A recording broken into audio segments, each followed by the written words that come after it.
crashing through the lies and disinformation. It's Alex Jones on the GCN Radio Network.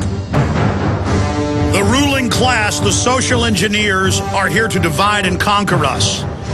They stage economic, military, and terror events like the Gulf of Tonkin to get us into Vietnam.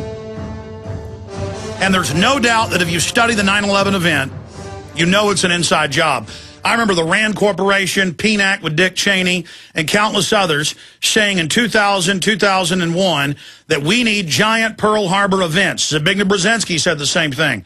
We need giant terror attacks to sell a domestic police state and a global empire for the corporations that own America. America was conquered a long time ago. And if we're not honest about this, we're not going to be able to fix it. And the Democratic Party's run by these banks. The Republican Party's run by these banks. But somebody who I've always seen who has incredible courage, who I've admired, frontline civil rights activists, beaten, arrested, you know, with Martin Luther King, Dick Gregory. And I remember in the 80s and the 90s, he led the charge exposing CIA crack cocaine. Later got declassified, admitted in the 1996 CIA Inspector General hearings in Congress. I watched them on C-SPAN. I was on air by then. I covered it on the radio and TV. But they still come out in the media and say it's a conspiracy theory. Now on Fox News, this is coming up later in the next hour, they come on and say, yeah, we're growing the opium. What's the big deal? So they hide all this in plain view. They think you're stupid. And Dick Gregory has now put his major gravitas out there on the line again and is on a hunger strike for a real investigation of the controlled demolition of Tower 1, 2, and 7. And we don't just have the former German defense minister or the #3 guy in the Japanese government going public, or thousands and thousands of engineers and physicists and scientists, or the police on video on CNN saying, get back, they're going to blow up Building 7. I mean, it's hidden in plain view. They count on you not having the courage to be able to admit this. And if they can get away with that, they'll get away with telling you core exit's not bad for you, the EPA and Obama in the Gulf, as people drop dead and get sick. Like they told you the dust wasn't bad for you on Ground Zero. It's not just they don't care about you, they like hurting you and then denying you medical care. It's the same thing with the depleted uranium, as I said before the break. You've got to really get it, how predatory and wicked these people are. And that our children and our society has no future if we don't say no.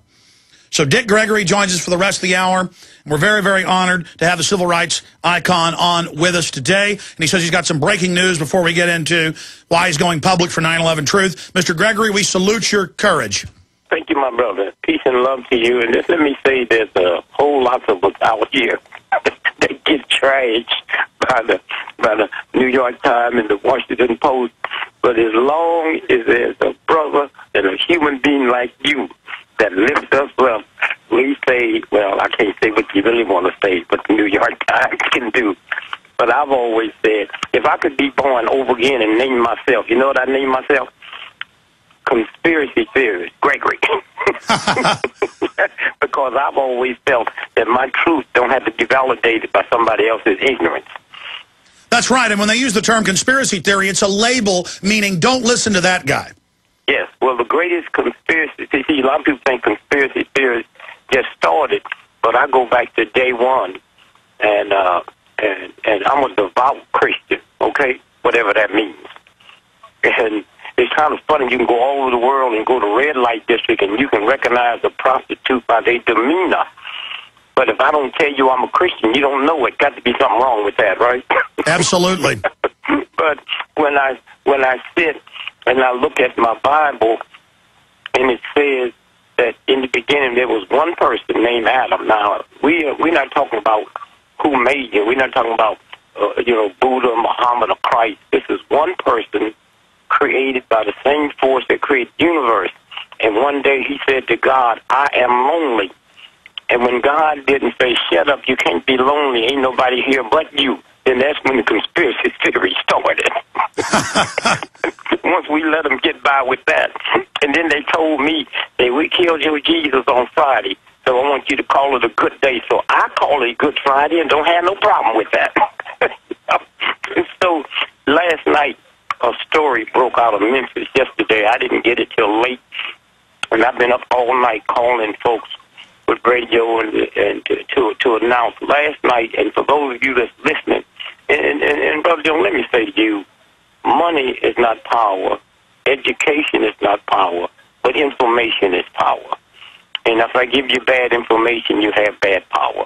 And that's what America, you know, it wasn't that America started off. It's always handled it like that. We just beginning to see it now because of people like you and people who's willing to lay their life on the line to say, hey, this is what this is all about. Now, we got a hard job to do because if you look at the stats, America is 1/6 of the world's population, but we consume 94% of the world's hard drugs. That's not counting alcohol, nicotine, and caffeine.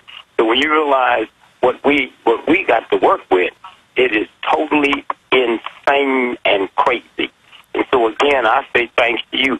The story that broke, it was an African American. Well, no, it was a Negro man. In the early days of the Civil Rights Movement, he was a photographer. And I tell those of you all that's listening that participate in Google, look this up so when you get off to finish the show. The Memphis, the number one morning paper in Memphis, the Memphis Appeal. The guy's name is Ernie Weathers. He have been documenting the civil rights movement. He's respected all over the world. And the story that broke yesterday is photographer Ernie Weathers doubled as FBI informant to spy on the civil rights movement. So when you think about the people that have died, the people who have been framed, the people that have gone to jail, and you look back at this human being. Now, here's more bothering than that. Here's when they asked Andy Young about it. Andy Young, who was one of King's trusted lieutenants, Andy Young said that Andy, they quote Andy, now 78, said, it isn't bothering that Withers secretly worked as an informant with sniping with picking the civil rights movement. I always liked him. He was a good photographer. And then he says, what's wrong with him, brother? Making some extra money. I don't think Dr. King would have mind him making a little money on the side. Now, let me tell you, if the Ku Klux Klan said that, or a white conservative Republican said that, decent people would be out of their mind. But a thug like Andy Young can say that with admiration. That's like somebody said, oh, Hitler was a good photographer. And so again, when you look at this, and I've called my researchers, we fix this. Well, they're telling us that being a betrayer, being a Judas Iscariot, being a Benedict Arnold, being a spy is a good thing, and that you should be proud of being treacherous. I mean, it's just like they tell us torture is good or preemptive wars are good. They're selling us pure evil and now exercising evil out in the open, like they come out and say, yeah, we're growing the opium. Yeah, we're shipping the drugs in. Yeah, we put out fake bin Laden videos. I mean, the CIA came out, and they're just training us to accept pure evil. You know, when you have somebody answer a question like that, it sounds like they cover themselves for the day when theirs will come out. Okay? there's no way the number one assassination in the history of planet Earth was the king. And I say that because of the news media. There's many assassinations, but nobody got to see them with your eyes. And here's a man that's part of that. Next to him, one of his closest advisors is a photographer that was more than a photographer. He was trusted. He sit in the room. He was giving Hoover all the plans, what was going to happen, when it was going to happen, and he was heavily involved in the last day of King's life. This is incredible. So you're saying, is that the same photographer that took the famous shots of Jesse Jackson pointing? Yes. Yes. That guy was a federal informant, and we know the government was involved in killing Martin Luther King. This is incredible. You know, when you stop and think, but here's what else is incredible. If you go back, you remember that famous shot, right? Yes. Now, think about if you and I stand on the balcony and a shot come out, are we going to hit the ground?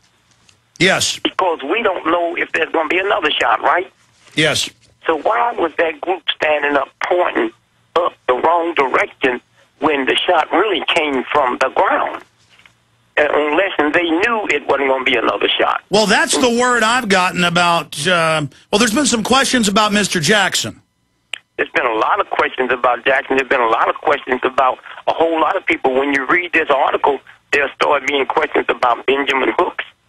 There start being questions about a whole lot of people in that movement who nobody ever suspected. Because let me tell you how I get tricked. I grew up in the Baptist church, okay? I grew up seeing pictures of Judas. And Judas, they told me when I was a little boy, Judas portrayed Jesus Christ, and Judas always had this strange look on his face. So when you see that as a little boy, you say anybody that's working as an informant, you can tell. This guy was so kind and peaceful and loving. And so now the whole Judas thing, Judas has a new face now. And so when you stop and think about it, and when you read that article, you will see a whole lot of folks that they ask questions to, the invaders. It is what happened. Yeah, you're saying a lot of other inner people are acting suspicious and saying, hey, there's no big deal being a federal informant. And as you're saying, that shows that the evidence is they don't feel guilty because they did it too. Mr. Gregory, stay there. We've got a quick break coming up. I want to finish up with this, then get into your going public for 9/11 Truth. Dick Gregory is our guest, civil rights icon, amazing intel on the Martin Luther King assassination. It's all coming up. We'll give you the headline on the news article as well when we return. Stay with us.